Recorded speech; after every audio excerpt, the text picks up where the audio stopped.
Coming to you live from Houston, Texas, this is All-Star 2013.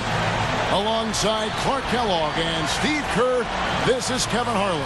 And now it's time for the Foot Locker three-point contest. The long-range assassins of the NBA have come together to show off their skills from beyond the arc. This is all about concentration, guys. Steve can attest to that. You get on a roll, lock into that rhythm. That's what you try to do here. No question, Clark. And the crowd is behind you. You know, the fans are watching on TV. It's really a different environment than a game. But if you can find the groove, find your rhythm, it really is a fun event and a chance for guys to show their shooting strokes.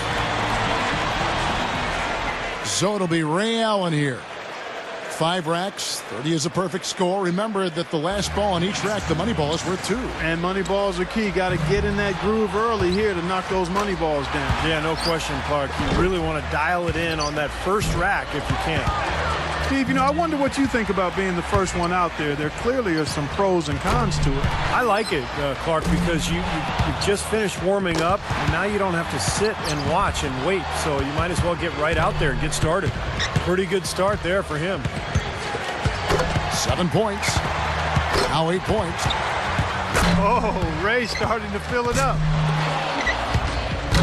Money ball, no good. He's got 10. Now with 11. 12 for him. One last rack remains.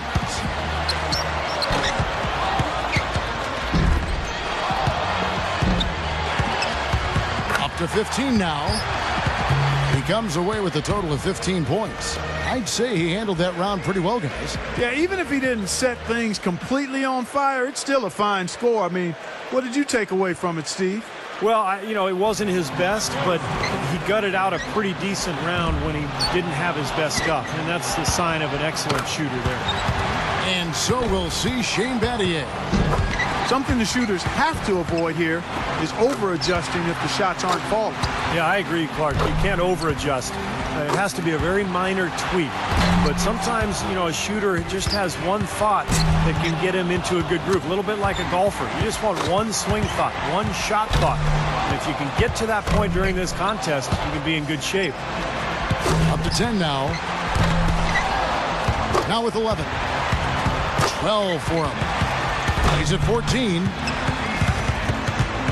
Feeling it. That puts him at the top of the heap. 16 points is his score for the round. That was a nice piece of shooting we saw from him out there. There were a few ups and downs, but overall it turned out to be a fairly decent round. Yeah, I'd give him kind of a B+ for that one. You know, you hope for more, but it probably lived up to a reasonable expectation for him. And so here's Mario Chalmers. There's no time to waste in this competition. The clock is ticking, and it's ticking fast.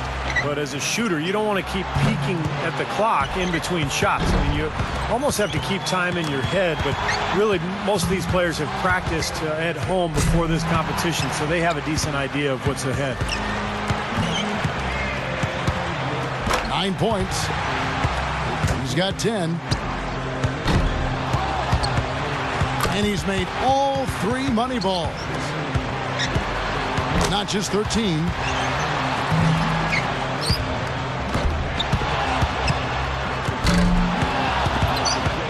Finishing strong. That equals the best score of this round, Kevin. And he wasn't able to finish that last rack. A total of 17 points that he'll take away from that round. I'd say a solid showing from him. Right from the opening rack, he was on the roll. Got himself immediately into a groove. And so we'll see Rashard Lewis. Well, Lewis, a big, tall shooter at 6'10". Never a problem for him to get that shot off over the top of the defense in a game. And I know he's going out there with the mindset of just relax, have fun, and see what happens. Well, that's a great way to approach it because really the shootout is all about fun. It's for the players. It's for the fans. It's not anything to put a ton of pressure on yourself for. So whoever's most relaxed, I think, has the best chance. 6 more points to stick around. He's got 10. Oh, man, Lewis has it going now. He racks down 2 to go. He needs 3 more points. Good for 13. He's made all but one of his money balls.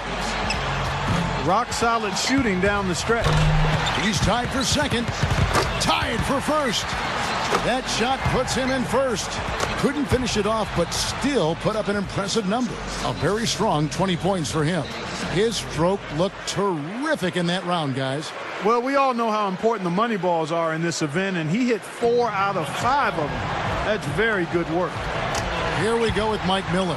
Miller's a guy who has competed in a pair of three-point competitions, Kevin. Never won it, and it's a bit of a surprise given his size and stroke. Still, in my opinion, just an honor to be part of that competition. To avoid elimination here, he needs at least 16. And he knows he can get this well within his abilities. 7 points more to stay alive. He's got 10, now with 11. Can't get the money ball. 4 more points to stay alive. That's 13. Well, with that one, Mike Miller really starting to get hot now. That basket's looking wider and wider to him with each shot. And with that, he reaches the second-place score. He's at 19. Kept up a great pace right there. He even left some time on the clock. So he's got 19 points. He was really enjoying himself out there that time, guys. He lit it up big time. That was some silky smooth shooting all the way through. Yeah, his stroke looked great. He went along at a perfect pace. He did pretty much everything right. And so we'll see James Jones. It can be a big advantage going last. He knows the score he needs to beat in order to qualify. Here we go. One final chance for somebody to punch their ticket to the final. Well, he's aware of exactly what it's going to take to get there. But he can't get hurried. Can't be doing the math in his head, Clark. He's got to just settle in, take his shots, and try to relax as best he can. And Jones rolling now. No messing around now. He's going to have to be at his best the rest of the way. And with that, he's not going to advance. Couldn't get enough through in the first few racks. Yeah, you've got to develop a rhythm, and he just couldn't get anything.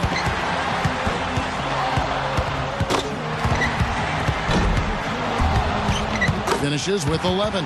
Well, I didn't expect that score to be as low as it was. What about you guys? Well, we kept waiting for that point where he'd get hot and rattle off a few in a row, but it just never came. Lewis has got the highest score from round one. All he's got to do now, guys, is repeat that performance in the finals. With the strong group we have moving on to the finals, I'm expecting a very competitive last round. I'm with you on that. I mean, I'd be surprised if this doesn't go all the way down to the last rack. And so here's Mario Chalmers. He had the lowest score of all the qualifiers, so he goes first. Let's see if he can kick it up a few notches. You know, I feel like guys sometimes start to drift off mentally deep in a round. How about you, Steve? Did you ever find your focus slipping away as you got to the last couple of racks? Yeah, I think my first couple of years, by the third rack, I started thinking about, popcorn or, maybe where I was going to go to dinner later.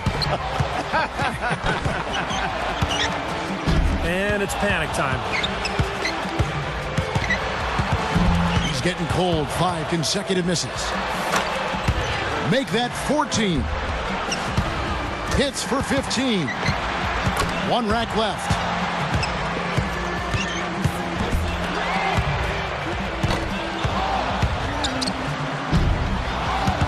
A total of 17 points that he'll take away from that round.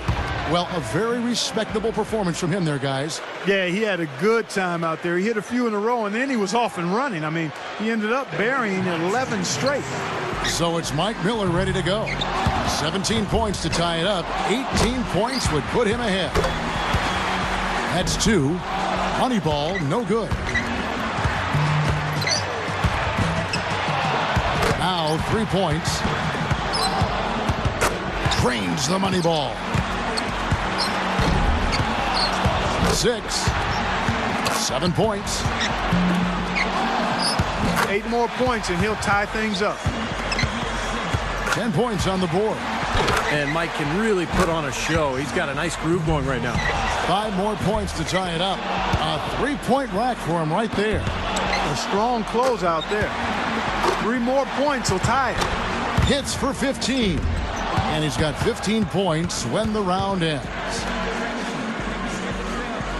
And here we go with Rashard Lewis. And Rashard Lewis played the 3 back in Seattle, but more recently has played the role of a power forward with Washington. Yeah, I think that's better for him defensively because it's tough for him, I think, to stay with a lot of the small forwards when he has to guard them. We're down to the last hurrah. Let's see what kind of fireworks we go out with this year. Yep, it's the moment of truth, guys. And listen to this place. This is what makes this contest so great. Can't get the money ball.